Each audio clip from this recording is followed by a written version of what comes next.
جب کبھی زندگی میں دکھ، تکلیف اور پریشانی آ جائے، آپ کو مشکل حالات کا سامنا ہو، آپ مایوس اور نا امید ہو جائیں، تو آپ یہ کہانی یاد کر لیجئے گا۔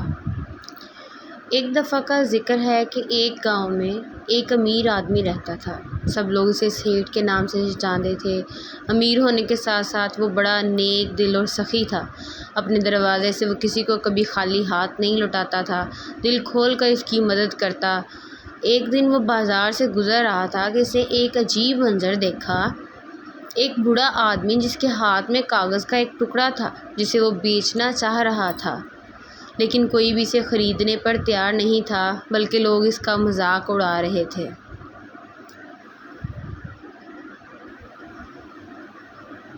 اس نے اس بزرگ سے وہ ٹکڑا خرید لیا جس پہ لکھا ہوا تھا "سدا نہ رہے"۔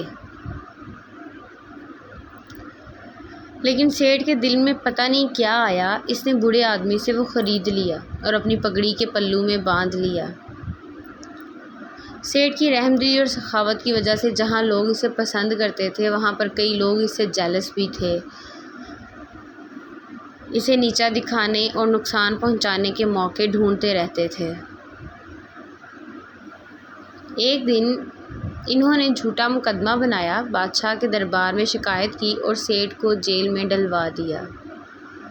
بغیر کسی قصور کے جیل میں بند ہونے پر سیٹھ بہت پریشان اور دکھی تھا۔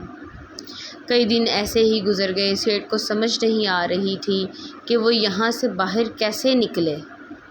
ایک دن وہ پریشانی کے عالم میں بیٹھا ہوا تھا کہ اس کا ہاتھ پگڑی کی گانٹھ پر گیا۔ سیٹھ نے اسے کھولا تو دیکھا اندر بوڑھے آدمی کا دیا ہوا کاغذ کا ٹکڑا تھا۔ "سدا نہ رہے"۔ سیٹھ نے جب کاغذ کو پڑھا تو اس کی آنکھیں کھل گئیں۔ وہ فقرہ تو جیسے لکھا ہی اس کے لیے گیا تھا۔ اس نے آنکھیں بند کر کے دیوار سے ٹیک لگا لی اور بولا کہ فکر کرنے کی کیا بات ہے، اگر سکھ کے دن سدا نہیں رہے تو دکھ کے بھی سدا نہیں رہیں گے۔ یہ خیال آتے ہی اس کی ساری پریشانی ختم ہو گئی اور وہ زور زور سے ہنسنے لگا۔ کتنی ہی دیر وہ ہنستا رہا۔ جیل کے چوکیدار نے جب اسے ہنستے دیکھا تو پریشان ہو گیا۔ سیٹھ پاگل ہو گیا ہے، وہ بھاگا بھاگا گیا اور بادشاہ کو ساری بات بتائی۔ بادشاہ نے سیٹھ کو اپنے پاس بلایا اور پوچھا کہ کیا بات ہے۔ سیٹھ نے اسے کاغذ کا ٹکڑا دیا اور ساری بات سنا دی۔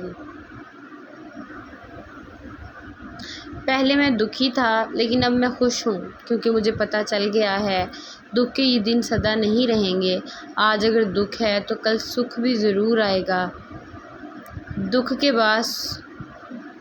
اس نے کہا کہ انسان دکھی کیوں ہوتا ہے؟ اچھا اور برا وقت تو ساتھ ساتھ چلتا ہے، سکھ اور دکھ کے دن تو بدلتے رہتے ہیں، یہ زندگی کا حصہ ہیں۔ دکھ ہی تو ہمیں سکھ کی قدر کرنا سکھاتے ہیں۔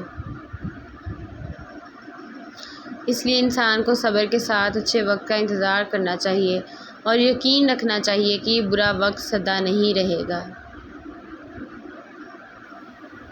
بادشاہ پر اس بات کا بڑا اثر ہوا اور اس نے سیٹھ کو آزاد کر دیا۔ زندگی میں کبھی دکھ، تکلیف یا پریشانی آ جائے تو بوڑھے آدمی کے دیے ہوئے اس کاغذ کے ٹکڑے کو یاد کر لینا، مطمئن ہو جانا کہ دکھ کے یہ دن سدا نہیں رہیں گے۔